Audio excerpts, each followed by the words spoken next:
lain-lain itu semuanya ya cepat, murah, dan mudah. Nah sekarang ini banyak sekali mall pelayanan publik yang sedang dibangun di kota kabupaten ya. Seperti mall pelayanan publik kita menjadi rujukan nasional. Kemudian diperbaiki, maka orang akan bisa menilai apakah kewenangan saya masih atau tidak. Kalau saya merasa tidak. Kalau saya merasa RUU Cipta Kerja atau Undang-Undang Cipta Kerja ini terlalu banyak yang memberikan ruang dan pelaksanaan daripada undang-undang dalam di peraturan pemerintah.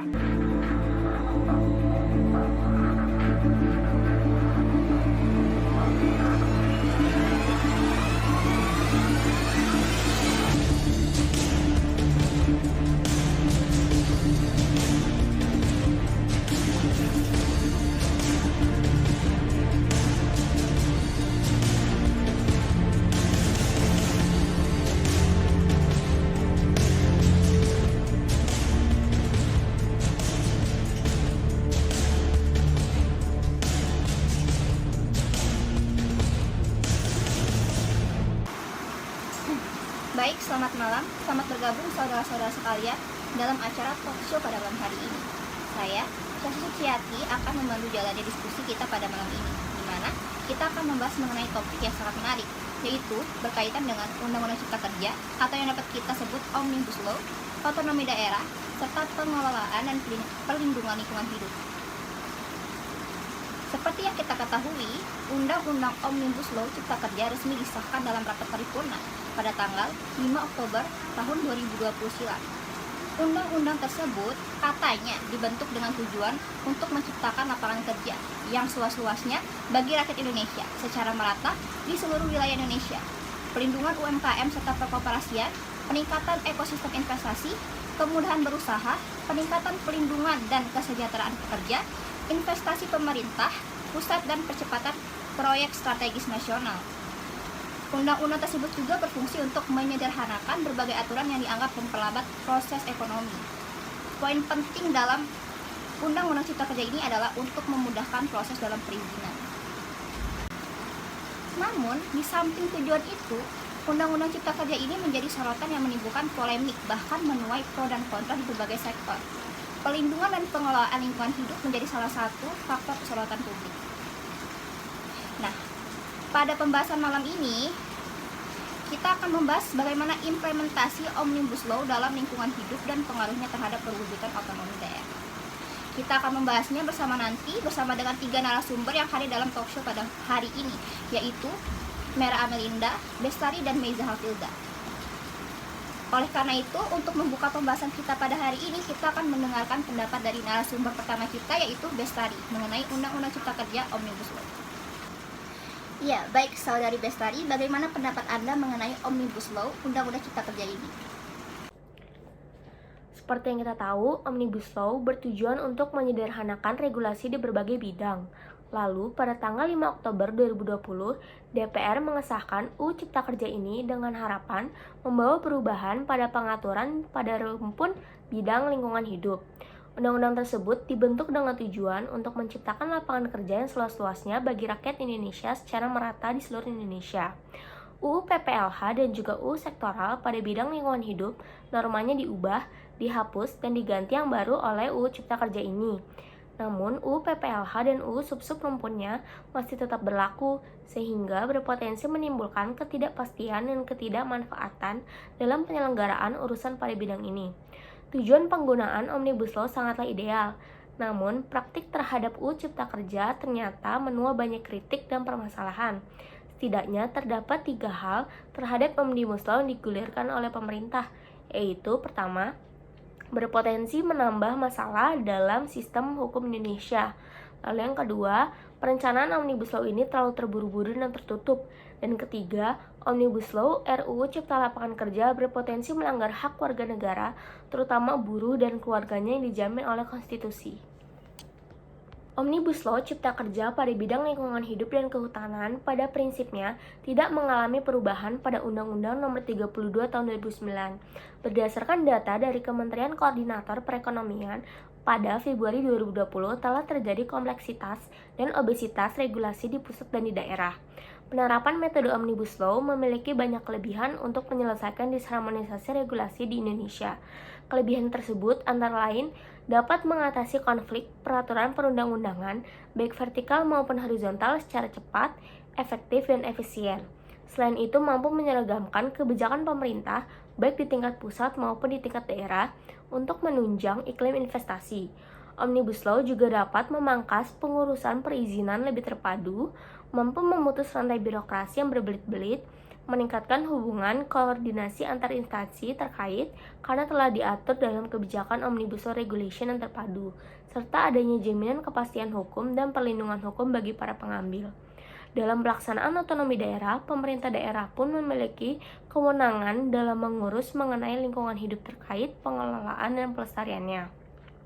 Pemerintah daerah mengeluarkan kebijakan mengenai perlindungan dan pengelolaan lingkungan hidup, memperhatikan kepentingan lingkungan dalam pengawasan gerak pembangunan dan mengatur alokasi anggaran yang sesuai terkait perlindungan dan pengelolaan lingkungan hidup di daerahnya sendiri selama kebijakan itu tidak menyimpang dengan aturan yang berlaku.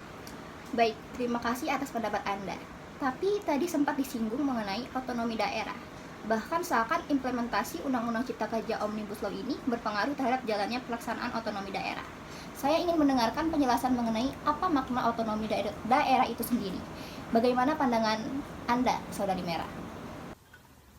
Sesuai dengan Undang-Undang Nomor 32 Tahun 2004, sebagaimana yang telah diamandemen dengan Undang-Undang Nomor 12 Tahun 2008 tentang pemerintahan daerah yang telah memberikan definisi otonomi daerah sebagai hak, wewenang, serta kewajiban daerah otonom untuk mengurus dan mengatur sendiri urusan pemerintahan dan kepentingan masyarakat setempat sesuai dengan peraturan perundang-undangan.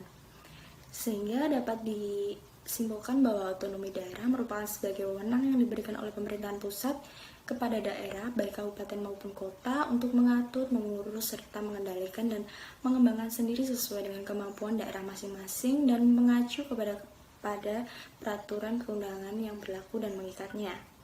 Kemudian, untuk menyelenggarakan otonomi daerah sendiri diperlukan otonomi yang luas, nyata, dan bertanggung jawab secara profesional dan berkeadilan, di mana otonomi yang luas diartikan dengan kepala daerah yang diberikan tugas serta wewenang, hak dan kewajiban untuk menangani urusan pemerintahan yang tidak ditangani oleh pemerintahan pusat, sehingga isi dari otonomi yang dimiliki suatu daerah memiliki banyak ragam dan jenisnya. Kemudian, otonomi yang luas memiliki arti bahwa suatu tugas, wewenang, serta kewajiban untuk menangani urusan pemerintahan yang senyatanya telah ada dan berpotensi untuk tumbuh dan berkembang sesuai dengan potensi dan karakteristik daerah masing-masing.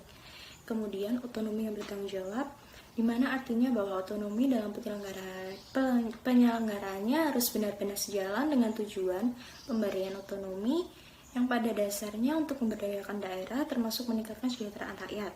Sehingga pada dasarnya dalam pelaksanaan otonomi daerah sendiri terdapat 3 tujuan utama, yaitu adalah untuk meningkatkan kualitas serta kuantitas pelayanan publik dan kesejahteraan masyarakat. Yang kedua, menciptakan efisiensi dan efektivitas pengelolaan sumber daya daerah. Dan yang terakhir adalah memberdayakan dan menciptakan ruang bagi masyarakat untuk berpartisipasi dalam proses pembangunan. Terima kasih. Baiklah, terima kasih atas penjelasan Anda.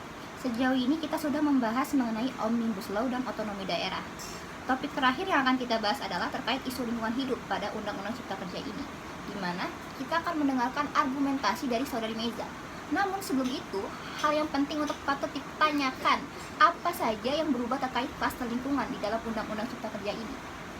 Ya baik, terima kasih atas waktunya Chelsea. Terkait Omnibus Law atau Undang-Undang Cipta Kerja ini memang telah merubah beberapa klaster gitu. Salah satunya juga lingkungan hidup, yang mana dampaknya bisa dilihat dari beberapa ketentuan yang dari Undang-Undang Nomor 32 Tahun 2009 tentang perlindungan pengelolaan lingkungan hidup ini telah diubah oleh Undang-Undang Cipta Kerja. Ya, baik. Apakah hal tersebut berdampak terhadap pelemahan eksistensi pelaksanaan otonomi daerah yang ada? Apa argumen Anda? Misalnya saja pada pasal 61 yang mengatakan bahwa damping hanya dapat dilakukan oleh bupati, gubernur, atau wali kota dan kemudian diubah oleh Undang-Undang Cipta Kerja menjadi atas persetujuan pemerintah pusat. Kemudian pasal 71 juga pada intinya mengalihkan kewenangan pemerintah daerah menjadi kewenangan pemerintah pusat. Selain itu juga pasal 73 yang menentukan bahwa norma, standar, dan prosedur terkait pengawasan dan pertanggungjawaban pengelolaan lingkungan hidup ini yang sebelumnya tidak ditetapkan oleh pemerintah pusat, kemudian oleh Undang-Undang Cipta Kerja ditetapkan oleh pemerintah pusat. Selain itu juga pasal 82 yang pada intinya juga mengalihkan kewenangan pemerintah daerah menjadi kewenangan pemerintah pusat. Untuk perbandingan sendiri mungkin bisa dilihat saja dari Undang-Undang Nomor 32 Tahun 2009 dan Undang Cipta Kerja pada sektor lingkungan seperti itu. Nah, dari beberapa ketentuan pasal Undang-Undang Cipta Kerja, Undang-Undang Nomor 32 Tahun 2009 tentang perlindungan dan pengelolaan lingkungan hidup ini, jika dikaitkan dengan Undang-Undang Cipta Kerja, menurut saya Undang-Undang Cipta Kerja ini malah mengurangi otonomi daerah dalam hal lingkungan hidup. Nah, sebagaimana kita ketahui bahwa otonomi daerah ini memberi peluang kepada daerah-daerah untuk mengatur daerahnya sendiri dan disesuaikan dengan kekhasan daerah masing-masing. Kemudian otonomi daerah ini memang berasal dari pemerintah pusat, namun bukan berarti bahwa pemerintah daerah ini hanya didikte oleh pemerintah pusat, tetapi pemerintah daerah ini juga diberikan kewenangan untuk mengurus daerahnya sendiri. Kemudian Undang-Undang Cipta Kerja ini menurut saya cenderung lebih bersifat resentralisasi, di mana lebih berpusat kepada pemerintah pusat. Sementara yang kita ketahui bahwa pemerintah pusat saat ini cenderung lebih menitik beratkan pada bidang ekonomi, sehingga dengan kemudahan perizinan mendirikan usaha di Indonesia dikhawatirkan akan dapat menurunkan fungsi lingkungan itu sendiri. Padahal kan daerah-daerah di Indonesia ini tentu lebih paham bagaimana kondisi daerahnya masing-masing seperti itu. Baiklah, 3 topik sudah dibahas secara rinci oleh ketiga narasumber kita, sehingga dapat kita simpulkan di sini mengenai pasca diberlakukannya Undang-Undang Cipta Kerja bahwa pemerintahan daerah telah mengambil alih kewenangannya dalam menetapkan kebijakan mengenai analisis dampak lingkungan hidup (AMDAL), serta upaya pengelolaan lingkungan hidup dan upaya pemantauan lingkungan hidup atau dapat kita sebut UKP-UPL, yang menyebabkan penurunan kewenangan daerah dan dapat menyebabkan kebijakan dari pemerintah pusat tidak sesuai. Apabila tindakan tersebut dilakukan, maka kewenangan dari pemerintah pusat dalam melakukan pembangunan industri dapat berdampak pada ekonomi pada masa yang akan datang. Nah, dengan adanya Undang-Undang Cipta Kerja dapat dikatakan sama dengan mengurangi kewenangan daerah dalam memperlakukan sistem otonomi daerahnya, serta bertujuan agar pemerintah daerah akan mengetahui mengenai keberadaan serta kondisi dari daerahnya apabila kewenangannya berlawanan dengan pembangunan industri dalam menciptakan lapangan kerja, yang nantinya kebijakan dari pemerintah daerah bisa dihilangkan. Kedudukan dari pemerintah daerah maupun pemerintah pusat dalam sistem demokrasi berkedudukan sama, karena kekuasaan dari pemerintah daerah dan pemerintah pusat dipilih secara langsung oleh rakyat. Maka dari itu, apabila ingin mensejahterakan rakyat, maka harus diperbaiki melalui koordinasi kebijakan yang bisa memakmurkan rakyat. Dan pada akhirnya, berakhirlah acara talk show kita pada malam ini. Terima kasih untuk ketiga narasumber telah menyempatkan waktunya untuk berdiskusi bersama. Semoga apa yang telah dibahas pada acara talk show hari ini dapat bermanfaat bagi kita untuk kedepannya. Saya Chelsea, mohon pamit undur diri. Terima kasih. Assalamualaikum warahmatullahi wabarakatuh.